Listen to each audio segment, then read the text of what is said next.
Hello and welcome to the Crypto Masters Podcast, helping the general public to master an understanding of crypto assets. My name is Brian McCoy. My name is Ross Eaton. And we are the Crypto Masters.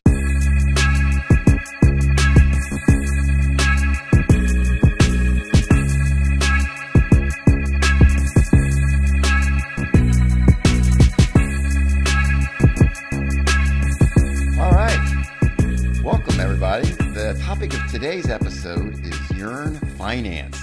Yearn is a DeFi ecosystem of aggregators, and we'll be discussing this ecosystem on today's podcast. As a quick reminder, our goal here at the Crypto Masters is to provide information about crypto assets. We let you decide if it's something that you're interested in and want to do some further research on your own. We're not focused towards short-term traders.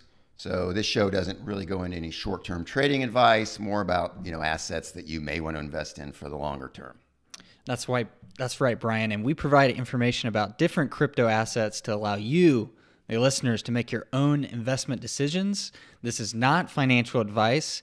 As always, we give you, the listeners, the power, the information to let you decide which crypto asset you may want to invest in. All right. Ross, we are back to DeFi, decentralized finance, a super interesting topic, very hot area, ongoing hot area of crypto. And we've covered a few different DeFi tokens before, but there's many different types. And you'll see today, yearn.finance is a different type as well. It's if you go on to DeFi Pulse, it's in the assets category. I think that's kind of a general category. It's really a community-driven robo-advisor for yield. I like the sound of it. Yeah, it's an aggregator. It wants to be sort of an entry portal for DeFi. And like most DeFi projects at this time, it's on the Ethereum blockchain. Right on. Another point for Ethereum there. But yeah, so just to get you started with this application. So what you'll do is, go to yearn.finance, their website, which we'll link in the description below. And you start at the Invest tab, which gives you a choice of vaults or yearn, or vaults or earn. I already said yearn. And don't be intimidated. The Crypto Masters are here to guide you. So the vaults have various assets that can be deposited to earn you some yield. There's a long list of assets that can be deposited, such as stable coins, but also other assets like Hedge, Ethereum wrapped Bitcoin, and several Curve or CRV tokens, such as Curve Aave and Curve Comp or CRV Comp. And this is the robo advisor for yield, for the yield product. So if you like Link, for example, let's give you a real world example after all my rambling here, Brian. Yeah. So if you like Link, for example, what you're going to do, and if you're planning to hodl Link, you're going to hold Link for a while, what you can do is take that Link from your wallet, link it to Yearn and put it in a vault, and you will start earning some interest over the year, which is pretty sweet on top of Link, hopefully pumping, as we've done in a previous episode. We are big fans of Link. So that is the... from that investment tab, that's the vault choice. Now the earn choice, the earn function allows users to deposit stable coins such as DAI, USDC, USDT, amongst others. And then Yearn will search DeFi platforms on which they can earn the highest yields. That's, again, that robo investor. It's kind of a financial advisor, but they really know what they're doing. Yeah, and they actually do it for you. I mean, so it's absolutely it's an incredible idea. First of all, and then the fact that most of us, we have these crypto assets that we're holding. They're in our wallets anyway, and hopefully they're appreciating. But in this case, you can earn interest, in a sense, yield on top of whatever appreciation you're getting. So it's really it's a great deal. It is insane. It's rocket fuel for your crypto, as they said. Good call. Good call. So, that was kind of the initial appeal of Yearn. And Ross, you remember back to the early days of the DeFi boom, when these early adopters were maximizing yields by jumping from protocol to protocol. they would go on to compound and do something, and then they would earn some comp tokens, and they'd take that and they'd go to another, one of the other protocols where they could maximize the yield there. And it was very lucrative. I mean, we were talking triple digit returns, which no one could believe back then, but it was real. But it also took a lot of work, and, sort of like they had to monitor everything 24/7. And as we'll talk about, sort of the founder of Yearn, I think got tired of that and decided to make something that would automate it. And, that's sort of what spawned Yearn. And it's really sophisticated stuff. So it like you said, it finds the best place to earn yield, but which it did. But then once the protocol grew, then the assets became too many where you couldn't put it all in the same place, or you drive the market too much. So then it had to balance it, and it's just very sophisticated stuff. Oh, absolutely. And maybe that's a good time for a good quote. I'm probably misquoting it, but genius is born from laziness, pretty much. Ooh. So if you want to be lazy, Wow. or if you're a lazy person, hopefully it spawns some genius ideas here. I like that. I'd say there's money maybe in helping lazy people. How about that? Yes, Yeah, which is me. So Yearn's got several partnerships, if you will, or collaborations. As mentioned before, it works with Curve for a lot of assets. It also has relationships with Sushi Swap. It's hard to say. Sushi Swap, Badger, Cover Protocol, Acropolis, Cream, Pickle, and Hedge. And some of these, the founder, which we'll talk about in a second, he has worked with. Yeah. So it's not always clear what the extent of the arrangement is, but they are collaborating with other projects to find some synergy, to where they can work together and maximize this yield. Yeah, I remember when they announced these partnerships, they called them mergers, and but everyone on crypto Twitter was kind of asking, well, how is it a merger? It seems to be more of a partnership. It's not really clear, but what is clear is they're working together for synergies, and that's pretty encouraging. Absolutely. You did mention Cover, Ross, and I wanted to point out that we don't usually date our podcasts, or we don't try to, but it was just recently announced that the merger with Cover, or the partnership with Cover, has since been abandoned. I mean, they're just not officially going to have whatever relationship it was. And at the date of this podcast, when it's not really clear what's going to happen. I mean, I think Yearn might still work with Cover. It's just not going to be the relationship that it was before. But I wanted to mention, Cover and, Nexus Mutual, they provide insurance in this space. And, whenever you're doing something like what yearn.finance does, there are going to be risks. Yearn has had several audits of their code. And I think even on the website, we saw it lists the different audits, and there was at least 4 or 5, I think. So, that's very encouraging, but it's also not foolproof. In fact, in February of 2021, Yearn suffered a hack which resulted in a loss of $11 million. And I know the insurance came into play to some extent, reimbursed some of that. I don't know the extent of it. But anyway, that's an interesting part of it, and we'll have to monitor that to see if the insurance option continues with Cover or with someone else.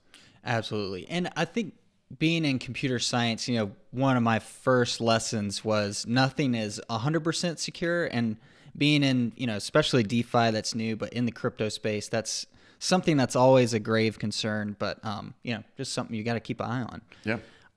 So Brian, we've held our tongues long enough. It's time to talk about the man behind the curtain. It's a big name in crypto. Big name, very cool guy. Andre Cronje. Hope I'm saying that right. I think that's how I would say it. Andre Cronje, from South Africa, a very smart computer whiz, and very quickly after starting Yearn became a legend in the crypto space. But very cool backstory about him. He was working on his law degree And as everyone does studying law, he got bored. No, I'm poking fun at Brian because he's a lawyer, and I'm in computer science. But yeah, he got bored, if you will, with law and started on his journey with computer science. And crazy story, but he finished a 3-year course in about 5 months. And of course, after he finished that so quickly, he was asked to be a lecturer there. But that's just a remarkable backstory to be that level of genius, I'd say. But he's got 20 years of computing experience right now, including being the chief code reviewer at Crypto Briefing. His current role at Yearn is not very clear, so we won't go into that too much. But how Andre started Yearn was very cool. As Brian kind of mentioned, he was just frustrated with moving his assets around in the DeFi space, trying to find the best return on his investment, and wrote some Solidity code to do it for him. And the beginnings of Yearn was born. So yeah, I love hearing about projects where the founder was really trying to solve a problem for themselves, and now it's out there for the public. Now to get in the cool part of why I like Andre so much, he's got some cool bios in LinkedIn and Twitter. So his first LinkedIn bio says, "I'm a lab accident away from becoming a super villain." That lab accident really needs to show up sometime soon, which is really funny. I'll link his LinkedIn in the description below, but his picture kind of looks like a super villain, which is pretty funny. And in his Twitter bio, it says, "I test and prod," which is scary for some, but if you're in the computing field or in development, it's kind of like a testament to how solid your code is. Like, I can test anywhere and my code will not break. So kind of shows his cockiness, his smarts. So very cool guy. And I remember even in when Yearn was really having its big debut and its heyday, Andre would disappear for a couple days, and then he would come back on Twitter with something like, "Yeah, I've been coding the past couple days, no sleep, something like that." So yeah, he really is a hands-on programmer and right up your alley with the computer science. Very cool. Yes. Let's take a look at the token and the tokenomics of Yearn. The token is YFI, and the token launch of YFI is legendary. In July of 2020, it was the ultimate fair launch in which the YFI governance tokens were distributed to the liquidity providers, and there was no pre-mining. There was none to the VCs, and get this, none to the founding team. Totally pure, golden fair launch. So it was very much celebrated for that, and that contributed to the legend of Andre and the team. So there were 30,000 tokens distributed, and that was all. So no more, at least at that time, no more tokens were issued. They were all out there. They were all distributed, and the price started at $6. And again, in July of 2020. Now, these would have been, you had to be an owner early. You had to be one of the liquidity providers at the time. But by September, the price was over $40,000.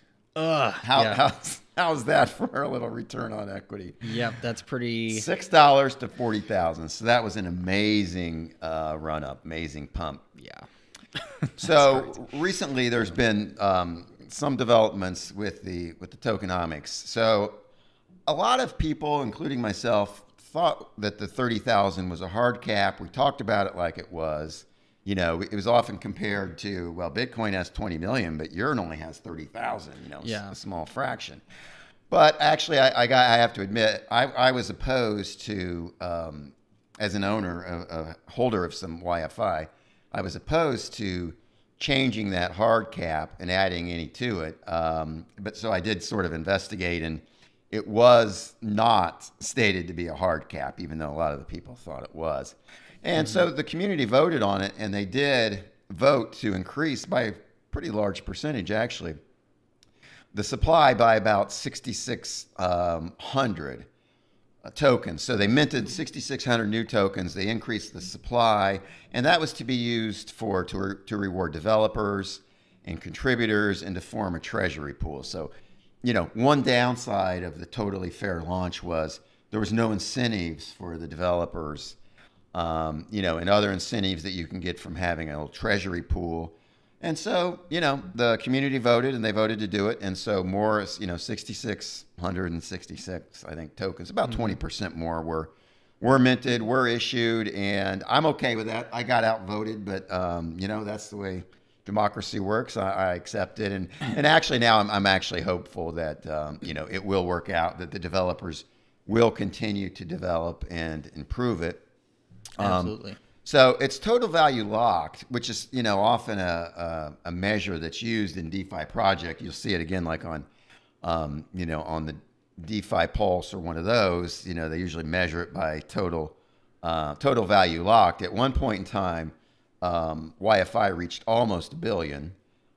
Since then, as of the date of this podcast, it's just over about 320 million at time of recording. So total value locked has gone down quite a bit. And just let me throw in, the code, it's open source. And so it has been forked by several projects. There's one's called YFII, so don't be confused. YFI is the original yearn. Yeah, a couple of forks out there. So yeah. So anyway, that's sort of the tokenomics. Yeah, and all good stuff, I'd say, from the tokenomics there. I love hearing of course, a small supply out there. So that's really cool. So now maybe we've set the hook in for you, but you're probably wondering, where can I buy this? And it's actually out there quite a bit. There's a lot of places you can buy it pretty easily. Many exchanges, including Coinbase Pro. That's where I'm currently holding mine. There's Binance, SushiSwap, Kraken, Bitinex. I never get on. Yeah, Bitfinex, I think. Yeah, Bitfinex. So yeah, it's just everywhere.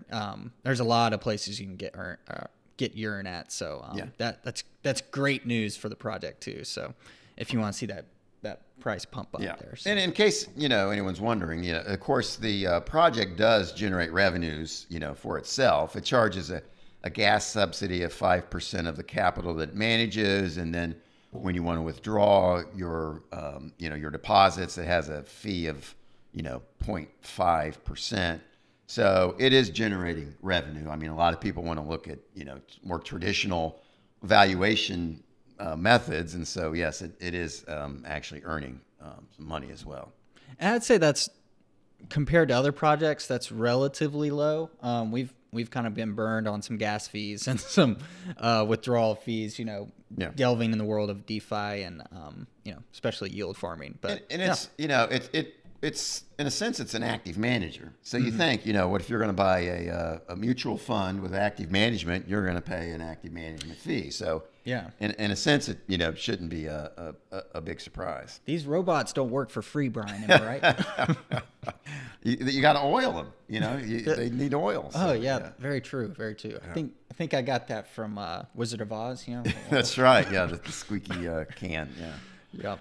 All right. Well, that's an overview of yearn.finance. Extremely interesting project in the DeFi space. Absolutely. You ready for some final thoughts about this one? Let's dive in, Brian. You got it. You head it up.